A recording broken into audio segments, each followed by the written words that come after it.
it's Dana McNeill here, Call Coach Dana, and I'm so excited because I went on a road trip last week, and I'm going to take you exactly where I was and show you all around this quaint little organic garden, and you're going to be introduced to Sarah. Now, it was hot on her porch, a little bit noisy.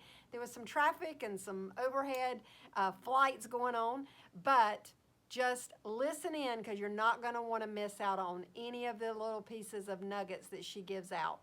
Come on and let's check out her garden.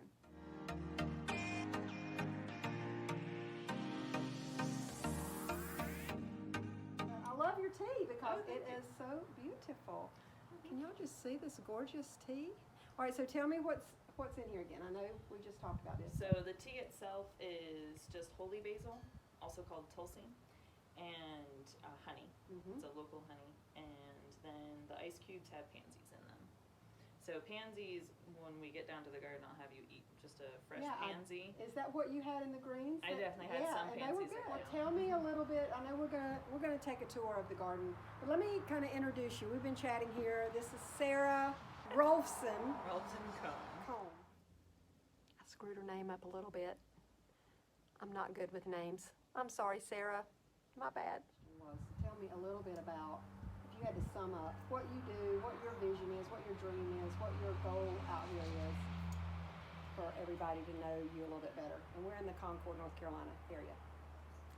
So my dream with the farm is to create a space where differently abled people, I don't believe in saying disabled because that has such a negative connotation, differently abled people like myself, to have a space where they can come and learn and grow and connect with where their food is coming from, to connect with nature, and to ultimately, this will be years down the road, but I would love to have a internship or apprenticeship program for differently able people to learn how to run their own farm enterprise.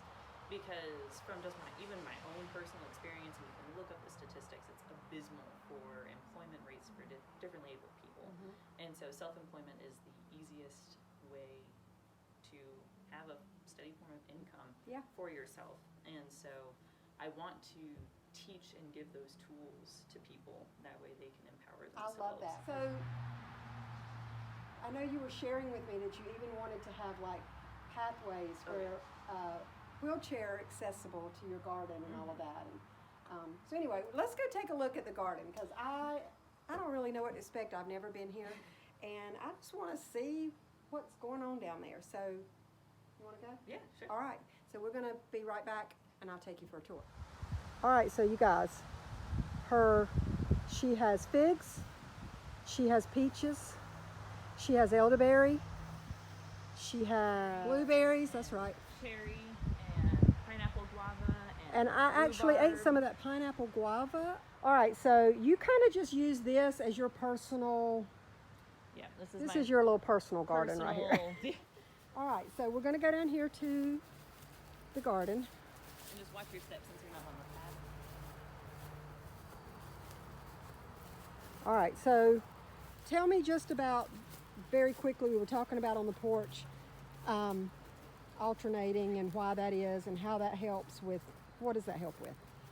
So alternating a bed of herbs with a bed of vegetables, with a bed of herbs and vegetables and flowers. It's beneficial because it helps encourage an environment for beneficial insects. That way they can help with my all-natural pest management program. Awesome. And then you were showing me down here the collards. Celery. Oh, you grow celery. Girl, I go through a bunch of celery a day. Right. So this is heirloom pink celery. Yes. I might can keep you in business, just me. All right, so tell me about this. I do want to hear more about the pink heirloom celery too, but okay, the collard greens. So, you know, I love some collards. And you were telling me about the slugs and the wasps. So I noticed when we were on the porch talking, I said, oh, you've got a wasp nest growing. She said, I know, we're going to leave it right there. And I'm like, okay. So tell me why, because she said it eats the slugs. Yeah, the wasps will actually come and eat all the cabbage worms and the slugs. you can see this generation of leaves here. They were this big when I was having the cabbage looper infestation. They got eaten by the slugs because they're holes. And so... And these are not. So these are, for the most part, intact. We got a little bit of damage. Yeah, and the wasp came. But the wasps actually came and cleaned up the population so that way. And you were telling me about the wasp, because this is very interesting, how they just get down on the leaf and they kind of vibrate the leaf and they loosen up the slugs. I don't even know exactly if that's how they do it, but it's just kind of like they're feeling, and they'll flutter around and they'll come around to the underside of the leaf and then they'll go to their next leaf. And it's super fascinating. Pick it up and fly away. Snatch it right up. They either move to another leaf and eat it there, or they take it back to their nest. So it's really cool. It is cool. All right, and we talked a little bit about pesticides, not using any toxic pesticides, but that you do. Tell me the earth word. The earth that you scattered on. That's diatomaceous earth. Diatomaceous. There you go. So diatomaceous earth, that helps with, if you're having like aphids, for example, it will help because it will slice through the exoskeleton of the insect and they'll die of dehydration. So that's something there is a solution. Call Sarah. She will tell you all about it. All of you gardeners who are like, okay, y'all, I need my 7 dust every day on my garden or my bugs will eat it up. You do not. That stuff is terrible. Why should we not have plants with 7 dust? Because you're eating that. Yes. And so I don't care how much you wash it. Nope. It's because you actually change the cellular structure of plants when you use pesticides. Yes. There's a whole nother rant we won't even start on. We won't even do that. All right. But just look how beautiful and how peaceful it is out here. And it's just so natural. I love that it's just natural. Yeah, and no chemicals. Look at this beautiful. And you said you can eat these. Yep.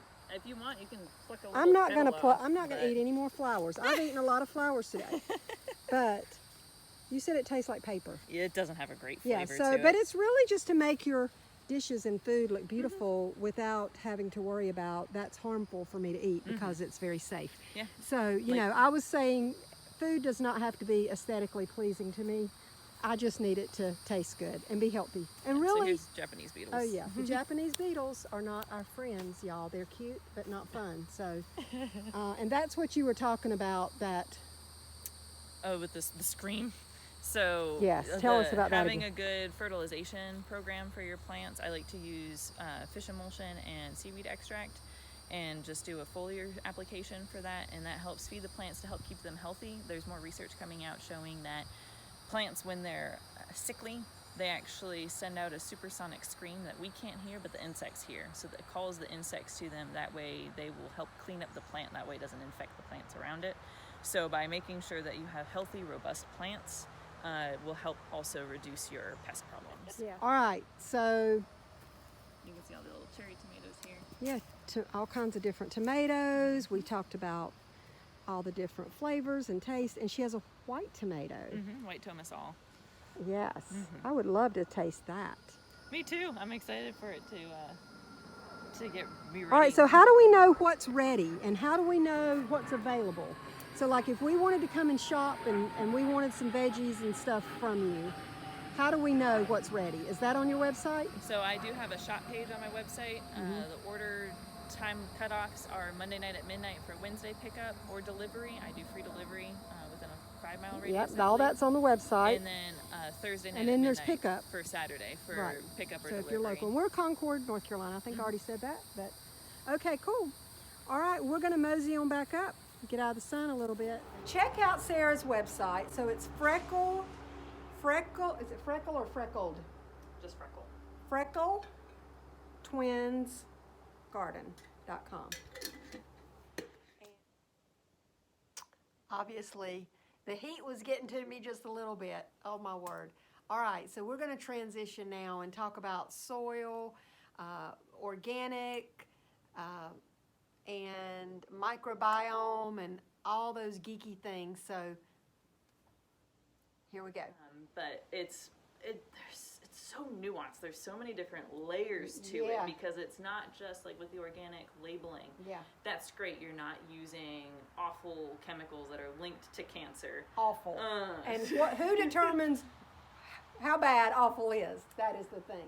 Yeah. That's my personal opinion. I'll just leave it at this. No, please I share. think that conventional agriculture should be the one to get certified, Yeah. and that everybody else doesn't need to get certified. Yeah. But that's Exactly. what do I know? I agree. So And that's what I mean about buying organic produce from your, local grocery store. organic, and even with the organic labeling system,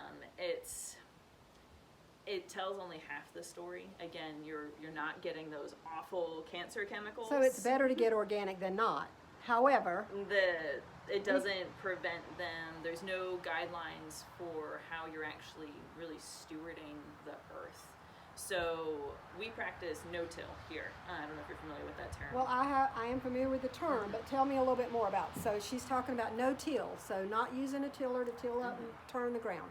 All right, so why do you do that? Carbon sequestration is in the soil. So every time you till, you're actually releasing all of that carbon into the atmosphere. And so that's why, farmers enjoy it, because they get that immediate boost of nutrients to their plants from that.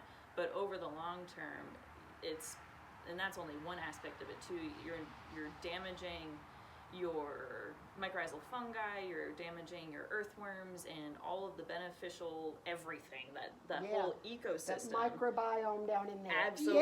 Yes, So I love like to it. say I don't have any livestock above ground, but I've got millions of livestock below ground. So I need to feed them. That way they can do their magic in order to then feed the plants. Like beneficial. We have a microbiome way down deep that we need to make sure it's staying very healthy, and that is one way we can make sure. I like dry farming because it forces the roots to get longer in order All right, to tell me about dry farming. What does that mean? Like you never give them water? So there's different versions of it. I do modified dry farming, so I will only water maybe once a week if we haven't had any rain. There's the more die-hard, they don't water, period, the end. I like to not kill all my plants. Yeah. You like to have a little produce. I gotta have, make some money here. But the benefits I've seen is that my plants are much more robust. Yeah, so they get down in that microbiome they're getting where it's healthy. Instead of tilling it up to the surface, the roots are getting down where it is. It also, and by not tilling, I'm allowing all of those beneficial nematodes to create, and the mycorrhizal fungi to create those networks and the connections with the plants. So that way, because their networks can go so far, and they can provide nutrients and water that my plants can't reach. I didn't even till when I first started making the beds. I actually just laid my compost directly on top, and a lot of people said, "Oh, your soil is too hard because we have hard clay." So you can take we this do and everywhere slap it around on, here, don't we? Yeah. on a throwing wheel and make yourself a mug with our soil. But you've seen the plants are they're lush, they're happy, they're beautiful, and I haven't had, really, knock on wood, I haven't had any disease issues. My plants aren't stunted from hitting a hard pan. That's another thing with tilling. You actually create a hard pan so that the roots can only get down to 6 inches or however deep you usually till, and that's it. They're not getting any deeper. You're creating a much hardier plant. All right. And now to meet some of Sarah's staff. She has 2 very special staff members that I can't leave without introducing you to them. Staff out here, I'm going to have you meet 2 of her staff members very soon. All right, you guys, we're going to meet the staff. Oh my goodness, look at you. Max, come here. And they're so good and obedient. All right, so the small one is Max. Look how beautiful. So this one is Maximus, and this one is Thor. Maximus and Thor, and you'll see them and their beautiful faces on the website as well. And they have a job. They are my emotional support dogs. They are. Aren't they all? They are just bigger than you can even imagine because Sarah is very tall. So they come to my neck. Right. So the Thor makes a really great anxiety blanket. He'll just sit across my lap and just help me stay grounded. And Max is great in that he helps me get out of the house because he's got a lot more shepherd in him, and so he has to be exercised mentally and physically. So just being here in the house is not enough for him. He needs to go out and smell new things and see new things and chase things. Yes. So we do a lot of hiking. Yes, you're such a good boy. So. Alrighty. Yep. So that's them, Max and Thor. So bye, Sarah. Nice meeting you.